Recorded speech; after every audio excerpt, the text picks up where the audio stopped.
Hi friends, आप सबका स्वागत है मेरा यूट्यूब चैनल ज्ञान कोचिंग सेंटर पे। आइए आज हम लोग फिर से जो है 19/2/2025 का प्रथम पाली का जो संस्कृत का पेपर हुआ है उसका आंसर की आप लोगों के सामने लेके आए हैं। और 100 में 100 मिला के आप लोग बताइए, कमेंट करें कि आप लोगों का कितना ऑब्जेक्टिव सही हुआ है। तो देखिए, पहला प्रश्न बोला गया है कि चार्थे द्वंद्व सूत्र उदाहरण कौन सा है। ठीक है, तो इसमें हो जाएगा आपका ऑप्शन नंबर बी, पश्चिम पश्चिमृतम। ठीक है, ऑप्शन नंबर बी हो जाएगा इसका, ऑप्शन नंबर बी। आगे देखते हैं, अगला प्रश्न है सचिवनाम आलय का समस्त पद क्या हो जाएगा। तो इसका ऑप्शन नंबर ए हो जाएगा, सचिवालय। ठीक है, अगला देखिए, अगला प्रश्न है माता पितरों कौन सा समास होगा। माता पितरों में देखिए दोनों खंड या प्रधान है, तो ऑप्शन नंबर बी हो जाएगा, ऑप्शन नंबर बी, द्वंद्व समास।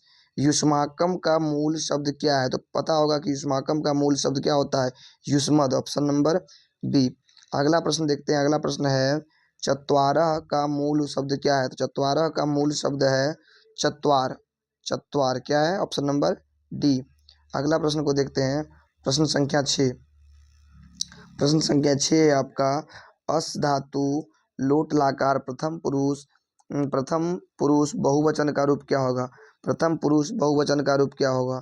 आपको जो है ना देखना, ऑप्शन नंबर ए में है असी, ऑप्शन नंबर बी में है अस्तु। ठीक है, ऑप्शन नंबर बी में है अस्तु, ऑप्शन नंबर सी में है संतु, और ऑप्शन नंबर डी में है एधी। इसका आपका ऑप्शन नंबर सी हो जाएगा, संतु। ठीक है, अगला देखिए, पठेयम पद में कौन सी धातु है। तो पठेयम शब्द में जो है ना आपका ऑप्शन नंबर सी। ठीक है, ऑप्शन नंबर सी है, sorry option number B, option number B पठ है। ठीक है, अगला देखिए, बी जोड़ ज्ञा जोड़ लेप के मेल से कौन सा पद बनेगा। तो ऑप्शन नंबर ए, विज्ञाप। ठीक है, अगला देखिए, अगला प्रश्न है कि रोगह में कौन सा प्रत्यय है। रोगह में कौन सा प्रत्यय है।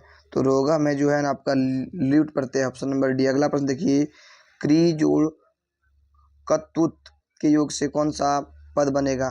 तो ये जो है ना आपका ऑप्शन नंबर ए बन जाएगा। ठीक है, अगला देखते हैं, नमति किस लाकार का रूप है। तो आपको पता होगा जिसके अंत में ती तो अंति लगता है या ती लगा हुआ है, तो क्या हो जाएगा, ऑप्शन नंबर बी, लट लाकार का रूप है।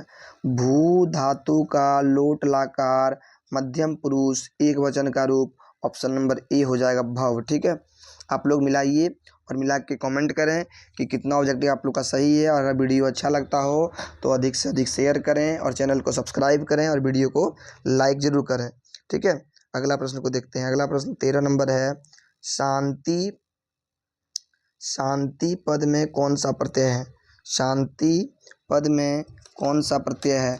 तो आपका हो जाएगा ऑप्शन नंबर बी। ठीक है, अगला प्रश्न, गम जोड़ तुमुन के योग से कौन सा अव्यय बनेगा। ठीक है, तो इसमें हो जाएगा आपका ऑप्शन नंबर सी, गंतुम। ठीक है, अगला देखिए, अगला बोल रहा है पठनम। पठनम पद में कौन सा प्रत्यय है। पठनम शब्द में जो है ना आपका ऑप्शन नंबर बी, ल्यूट प्रत्यय है। अगला देखिए, राम मंदाकिनी की शोभा किसे दिखा रहे हैं। तो राम मंदाकिनी की शोभा जो है ऑप्शन नंबर बी, सीता को दिखा रहे हैं। किसको दिखा रहे हैं, सीता को दिखा रहे हैं राम मंदाकिनी। रघुवंश महाकाव्य की रचनाकार, ये तो हिंदी में भी यही बहुत ही इजी क्वेश्चन है आप लोगों के लिए, क्या देगा, ऑप्शन नंबर सी, कालिदास। अगला देखना है, विशाल नेत्र वाली कौन है। तो विशाल नेत्र वाली जो है ना सीता है, ऑप्शन नंबर सी। अगला देखिए, हंस सारस द्वारा सेवित नदी कौन सी है। तो हंस सारस द्वारा सेवित नदी मंदाकिनी है। अगला देखते हैं जिसका ऑप्शन नंबर ए है। अगला प्रश्न को देखते हैं, अगला प्रश्न है आपका, कौन नृत्य कर रहा है। तो एक क्वेश्चन है ना, नृत्य करता हुआ पर्वत जो है ना, पर्वत जो है नृत्य करते हुए दिखता है। ठीक है, ऑप्शन नंबर बी, सत्य से किसका मार्ग प्रस्तुत होता है। तो सत्य से किसका मार्ग, देखिए सत्य से घर का मार्ग नहीं होता है, यमलोक का मार्ग नहीं होता है, सर्वलोक का मार्ग नहीं होता है, देवलोक का भी मार्ग होता है, सर्वलोक का है। तो इसमें जाएगा आपका सर्वलोक, ऑप्शन नंबर बी। ठीक है, सत्य से सर्वलोक का मार्ग प्रस्तुत होता है। ठीक है, अगला देखते हैं, हिरण्यमय पात्रेन डैश दृष्टि मंत्र किस उपनिषद से है। तो ये आपको जाएगा ऑप्शन नंबर सी। ठीक है, ऑप्शन नंबर सी। अगला प्रश्न को देखते हैं, अगला प्रश्न है, अपावृणु पद का क्या अर्थ है। तो इसका होता है अर्थ, ऑप्शन नंबर ए, ढका हुआ। अरे वाचाल कितना बोलते हो किस पुरुष का कथन है? तो ये जो है ना चतुर्थी पुरुष बोलता था कि अरे वाचाल कितना बोलते हो। अगला प्रश्न देखिए, आलस कथा पाठ में अहो कथमयम कोलाहल किसकी युक्ति है? तो ये जो है ना पहला आलसी की युक्ति है। अगला प्रश्न को देखते हैं, सबसे बड़ा शत्रु कौन है? सबसे बड़ा शत्रु जो है ना मनुष्य का आलस को माना गया सबसे बड़ा शत्रु। अगला देखते हैं क्वेश्चन नंबर 27, भवंत महमेश नमस्करोमि किसका कथन है? तो यह जो है ना कर्ण का कथन है। किसका है? ऑप्शन नंबर सी, कर्ण का कथन है। ठीक है, ऑप्शन नंबर सी। महतरम भिक्षा याचे, यह युक्ति किसकी है? यह जो है ना आपका शक्र की युक्ति है। ऑप्शन नंबर सी। इंद्र ने कर्ण से छल इंद्र ने कर्ण से छल क्यों किया? तो इंद्र ने कर्ण से छल किया था पांडवों को हराने के लिए, सॉरी सॉरी अर्जुन की सहायता के लिए। ऑप्शन नंबर बी, अर्जुन की सहायता के लिए, सॉरी। अगला देखते हैं, कौमुदी महोत्सव जैसा दृश्य किस अवसर पर दिखाई पड़ता है? देखिए, थोड़ा सा क्वेश्चन को घुमाने का प्रयास किया गया और थोड़ा सा डीप ले जाने का प्रयास किया गया। हम लोग पढ़े थे या आप लोग भी पढ़े होंगे कि कौमुदी महोत्सव जो था ना वसंत ऋतु में मनाया जाता था और पटना में मनाया जाता था और फिर गुप्त काल से मनाया जाता था। लेकिन थोड़ा सा और डीप ले गया कि इसके समान आजकल हम लोग क्या मनाते हैं। तो आजकल जो है ना कौमुदी महोत्सव के द्वारा तरह ही हम लोग आज दुर्गा पूजा वहाँ पे देखा जाता है। ठीक है, पटना में, तो वही दिया गया। अगला प्रश्न है, पंडित क्षमा राव ने किस पुस्तक की रचना की?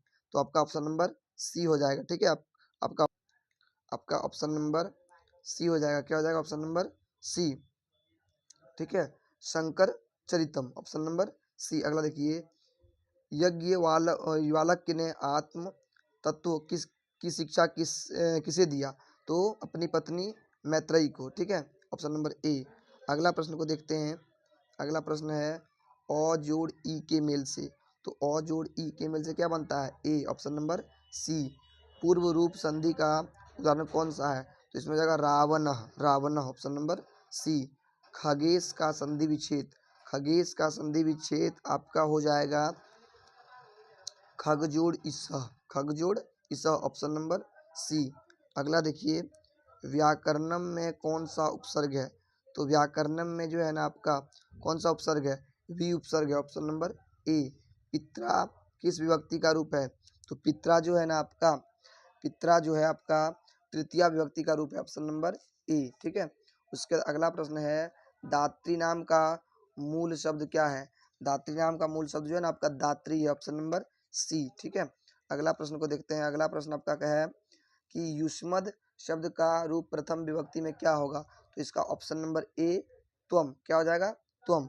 लिख धातु का रूप लिट लकार में क्या होता है? पता है आपका लिट लकार में क्या होता है? स्यति, स्यता, स्यंती। तो उसी का रूप चलेगा आपका लिखिष्यति, क्या हो जाएगा? लिखिष्यति, ऑप्शन नंबर बी। आदाय अव्यय, आदाय अव्यय में कौन सा उपसर्ग है? तो इसमें जाएगा अब, ऑप्शन नंबर सॉरी आब, ऑप्शन नंबर ए, ऑप्शन नंबर ए। अगला प्रश्न को देखते हैं। अगला प्रश्न है आपका, बही के योग में, बही के योग में कौन सी विभक्ति है? तो बही के योग में ऑप्शन नंबर डी आपका जो है ना पंचमी विभक्ति है, ऑप्शन नंबर डी, पंचमी विभक्ति। संप्रदान कारक में कौन सी विभक्ति है? तो संप्रदान कारक में किस विभक्ति का प्रयोग किया जाता है? तो चतुर्थी विभक्ति का, ऑप्शन नंबर सी। भवत शब्द का सप्तमी, भवत शब्द का सप्तमी बहुवचन रूप कौन सा है? तो कौन सा है? भवत की, जब भी आपको पता है कि सबसे इजी सप्तमी बहुवचन ही है, जिसके अंत में सु लगा होता है ना वो सप्तमी बहुवचन का रूप होता है। ठीक है, अगला देखते हैं 45 नंबर, किस समास का पहला पद अव्यय होता है? तो हिंदी में भी आप लोग पढ़े होंगे कि पहला समासिक, जिस समासिक शब्द का पहला पद अव्यय होता है उसे क्या कहते हैं? अव्ययी भाव। ठीक है, जैसे आप देख सकते हैं, विग्रह करने पर चौ का प्रयोग, चौ का मतलब संस्कृत में जो होता है ना और होता है। ठीक है, से माता और पिता, भाई और बहन। तो इसका ऑप्शन नंबर बी हो जाएगा द्वंद्व समास। अगला देखिए, विशेषणम विशेषय बहुलम सूत्र का उदाहरण आपको पता है हिंदी में क्या होता है? जिस समासिक शब्द से जिस समासिक शब्द से किसी का विशेषता का जिसे विशेष विशेषण का उपमा उपमेय का मेल होता है उसमें क्या होता है? तो आप कर्मधारय समास बोलते हैं। तो इसी तरह यहाँ पे जो है ना नीलोत्फलम हो जाएगा, नीलोत्पलम, ऑप्शन नंबर ए। अगला देखिए, मुनि शब्द का पंचमी विभक्ति एक वचन, तो ऑप्शन नंबर ए क्या हो जाएगा? मुने है, क्या हो जाएगा? मुने है। राजसु में कौन सी विभक्ति? फिर देखिए सेम ही प्रश्न पूछा गया है, सु लगा हुआ है तो क्या हो जाएगा? ऑप्शन नंबर सी, सप्तमी। गंगायाम किस पद का मूल रूप है? बताइए गंगायाम किस शब्द का मूल रूप है? तो ये हो जाएगा आपका गंगा, ऑप्शन नंबर ए, ऑप्शन नंबर ए। अगला प्रश्न को देखते हैं। अगला प्रश्न है बृहत संहिता, बृहत संहिता के रचनाकार कौन है? ऑप्शन नंबर ए हो जाएगा इसमें वराहमिहिर। क्या हो जाएगा? वराहमिहिर। बृहत संहिता के लेखक आपके कौन है? वराहमिहिर। वेद रूपी शास्त्र कैसा होता है? तो वेद रूपी शास्त्र जो होता है ना वो नित्य होता है, नित्य, ऑप्शन नंबर बी। गौतम ने किस दर्शन की रचना की? तो गौतम ने जो है ना न्याय दर्शन की रचना की थी, ऑप्शन नंबर सी।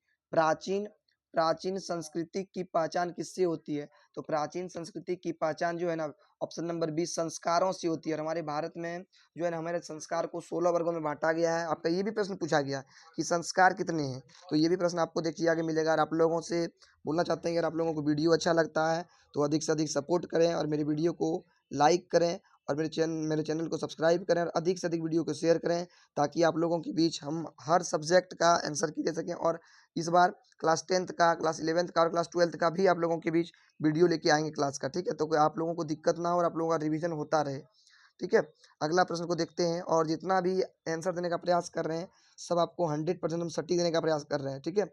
आप लोग इससे एकदम सेटिस्फाइड हो सकते हैं। आप लोग को मिला के आप कमेंट करें कि कितना नंबर आपका आ रहा है।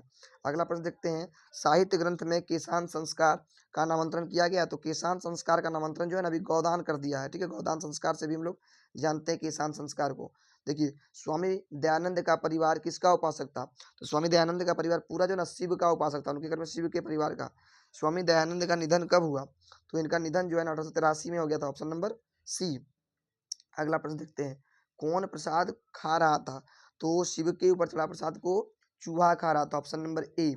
समाज और शिक्षा के उधारक कौन थे? तो समाज सुधारक और शिक्षा कौन थे? आपका दयानंद सरस्वती समाज सुधारक थे वो, ठीक है? समाज और शिक्षा, ऑप्शन नंबर सी। अगला देखते हैं। वीरेन वरस्य शमनम असंभवम, यह किसकी उक्ति थी? तो ये जो है ना महात्मा बुद्ध की उक्ति थी। यह किसकी उक्ति थी? महात्मा बुद्ध की उक्ति थी, ऑप्शन नंबर ए। अगला देखते हैं। यह मेरा, यह तुम्हारा, ऐसी भावना कौन रखता है? तो छोटी बुद्धि वाला रखता है, जो बोलता है ना यह तुम्हारा वह मेरा। अगला देखते हैं। हितोपदेश की कहानियां किससे संबंधित है? तो ये ऑप्शन नंबर डी पशु पक्षी से है। कौन कीचड़ में फंस गया? देखिए कीचड़ में जो है ना आपका कीचड़ में पथिक फंस गया था। कौन फंस गया था कीचड़ में? पथिक, ऑप्शन नंबर बी। अगला देखते हैं। अगला प्रश्न जो है ना आपका, अगला प्रश्न आपका डैश भारम भारह क्रियाम विना रिक्त स्थानों की उचित। तो ज्ञानम, ज्ञान के, ठीक है? Option number C. अगला प्रश्न को देखते हैं। अगला प्रश्न है पवित्रम किस संधि का उदाहरण है? पवित्रम जो है ना आपका, पवित्रम जो है ऑप्शन नंबर बी अयादि संधि का उदाहरण है, ऑप्शन नंबर बी। अगला देखते हैं। सत्यसा का सही संधि विच्छेद। तो सत्यसा का सही संधि जो है ना आपका हो जाएगा सत्य जोड़ ईसा। क्या हो जाएगा? सत्य जोड़ ईसा। सत्य जोड़ ईसा मतलब कि सत्य जोड़ ईसा, ठीक है? ऑप्शन नंबर ए। अगला भूभा प्रभव का उदाहरण, भूभा प्रभव का उदाहरण, तो ऑप्शन नंबर ए हिमालयात गंगा प्रभवती। हेतु शब्द के अर्थ में कौन सी विभक्ति होती है? हेतु शब्द के अर्थ में option number C, option number A तृतीय विभक्ति होती है। अगला प्रश्न को देखते हैं। समासेन व्याकरणम अदिति। ये जो है ना आपका समासेन अपवर्गे अपवर्गे तृतीय हो जाएगा, option number B, option number B. अगला देखिए मह्यम मिष्टान्नम रोचते। तो ये तो पता है ना रुचार्थम प्रियमानः का सूत्र है। से मह्यम मिष्टान्नम रोचते, मह्यम संस्कृतम रोचते। जहाँ पर भी अपने को योग में अच्छा लगता है उसमें हम लोग जो है ना चतुर्थी विभक्ति लगाते हैं, ठीक है? अगला प्रश्न देखते हैं। अगला प्रश्न है राधे, राधे में राधे में कौन सा प्रत्यय है? तो इसमें ऑप्शन नंबर डी हो जाएगा आपका। वध किस लकार का रूप है? तो वध जो है ना आपका लोट लकार, ऑप्शन नंबर सी का रूप है। भारतीय संस्कृति में कितने संस्कार हैं? आपको हम बताए थे, ये कोई प्रश्न पूछा गया है, तो ऑप्शन नंबर सी। भारतीय संस्कृति कितने हैं? 16 संस्कार हैं। अब इस 16 को भी जो है ना आपको 5 वर्गों में बांटा गया है, पता है ना आपको? अगला प्रश्न देखते हैं। जन्म के पूर्व आपका 3 संस्कार, ऑप्शन नंबर ए। पथिक किसके द्वारा पकड़ कर खाया गया? तो पथिक जो है ना बाघ की तरह पकड़कर खाया गया। अगला प्रश्न को देखते हैं। व्याघ्र पथिक कथा पाठ में अविश्वासी पात्र किसे कहा गया? तो अविश्वासी पात्र जो है ना बाघ को कहा गया कि कभी भी उसके ऊपर विश्वास नहीं करना चाहिए। अगला प्रश्न देखते हैं। बूढ़ा बाघ कैसा था? तो बाघ बूढ़ा भी था, दुराचारी भी था, वंशहीन भी था, इनमें से सभी था वो। अगला देखते हैं। सीता को विशालाक्षी किसने संबोधित किया? तो राम ने उसे विशालाक्षी संबोधित किया था। स्वामी दयानंद के बचपन का नाम क्या था? तो स्वामी दयानंद के बचपन का नाम मूलशंकर था। अगला देखिए, महर्षि वाल्मीकि ने मंदाकिनी वर्णनम पाठ में प्रकृति का वर्णन किस छंद में किया? तो अनुष्टुप छंद में किया, ऑप्शन नंबर बी। अगला प्रश्न को देखते हैं, योग सूत्र की रचना कर, तो पता है आपका योग सूत्र क्या हो जाएगा? पतंजलि हो जाएगा, ऑप्शन नंबर बी। कृषि विज्ञान के क्या हो जाएगा? पराशर हो जाएगा, ऑप्शन नंबर बी। अगला प्रश्न को देखते हैं, वसुधा। तो वसुधा देखिए पर्यायवाची कितना इजी है। वसुधा वसुंधरा भूभूमि धरती किसका हो जाएगा? पृथ्वी का हो जाएगा। पटन देवी किस नगर में? तो पटना नगर में ना, ऑप्शन नंबर बी। यूनान का राजदूत कौन था? तो यूनान का राजदूत कौन था? मेगास्थनीज था। आप लोग फटाफट जल्दी जल्दी आंसर मिला लें और आंसर मिला के कमेंट करें कि कितना आप लोगों का आ रहा है। हम आज डिस्कस नहीं कर रहे हैं, जल्दी जल्दी में आप लोग को आंसर बता रहे हैं ताकि आप लोग अपना आंसर आराम से मिला सकते हैं, ठीक है। तो ऑप्शन नंबर ए हो जाएगा। अगला देखते हैं, रावण पद का संधि विच्छेद। तो इसमें हो जाएगा क्या आपका? रो जोड़ अनह, ऑप्शन नंबर सी हो जाएगा आपका, ठीक है। अगला देखते हैं, री जोड़ अ के मेल से। तो री जोड़ अ के मेल से आपका क्या हो जाएगा? ऑप्शन नंबर बी, रॉ बन जाएगा। अगला आप देखते हैं, अगला है तस्य जोड़ इति के पद से तस्यति हो जाएगा, ऑप्शन नंबर सी हो जाएगा इसमें आपका। अगला प्रश्न को देखते हैं, अगला प्रश्न है, किस पद में वी उपसर्ग नहीं लगा हुआ है? तो अगर आप देखिएगा ना, किस पद में वी उपसर्ग नहीं लगा हुआ है, तो सभी पद में वी उपसर्ग लगा हुआ है, लेकिन जो है ना वेद में वी उपसर्ग नहीं लगा हुआ है। दुर्गम पद में कौन सा उपसर्ग है? तो दुर्गम में देखिए, इधर इधर अर्सुकार है, यहाँ पर यहाँ दुस है, यहाँ दुस है, यहाँ दूर है तो दुर्गहुकार है, लेकिन यहाँ पे दूर है तो हर्षुकार है। तो ऑप्शन नंबर सी हो जाएगा। कौन सी भूमि पवित्र और ममतामयी है? तो ममतामयी भारत भूमि है, ऑप्शन नंबर बी आपका हो जाएगा। अगला प्रश्न को देखते हैं, अयम निर्मल डैश वहंतो वसंती श्लोक किस पाठ से उदित है? तो ये आपका भारत महिमा पाठ से उदित है, ऑप्शन नंबर ए हो जाएगा। देवगण क्या गा रहे हैं? तो देवगण गीत गाते हैं, ऑप्शन नंबर बी हो जाएगा। अगला देखिए, विदुर नीति का रचनाकार कौन हो जाएगा? महर्षि विदुर हो जाएंगे, ऑप्शन नंबर सी हो जाएगा आपका। अगला प्रश्न को देखते हैं, लास्ट पेज है आपका, काम क्रोध और लोभ किसके द्वार हैं? तो नरक के 3 द्वार हैं, काम क्रोध और नरक। अगला देखते हैं, सुखावाहा का अर्थ हो जाएगा अहिंसा, ऑप्शन नंबर बी। शिक्षक दलित बालक को कहाँ ले गए? तो शिक्षक दलित बालक को विद्यालय ले गए। राम ने किस परीक्षा में विश्वविद्यालय में प्रथम स्थान प्राप्त किया? तो स्नातक परीक्षा में उन्होंने प्राप्त किया था। अगला देखिए, दलित बालक का नाम क्या था? दलित बालक का नाम जो है ना, दलित बालक का नाम क्या था? राम प्रवेश राम था। क्या था? राम प्रवेश राम था दलित बालक का नाम। अगला प्रश्न को देखिए, अगला प्रश्न जो है ना आपका, अगला प्रश्न है, मैत्रेयी कौन थी? तो मैत्रेयी जो थी ना, मैत्रेयी याज्ञवल्लभ की पत्नी थी। याज्ञवल्लभ की, ऑप्शन नंबर सी हो जाएगा आपका। तो इस प्रकार हम आपको 100 में से 100 का आंसर बता दिए। आप लोग मिला के कमेंट करें आप लोग का कितना नंबर आ रहा है, और फिर हम सेकंड पाली का भी देंगे आप लोगों को बना के आंसर की। अगर आप लोग को वीडियो अच्छा लगता हो तो वीडियो को लाइक करें और चैनल को सब्सक्राइब करें और वीडियो को अधिक से अधिक शेयर करें, ठीक है। तब तक के लिए धन्यवाद।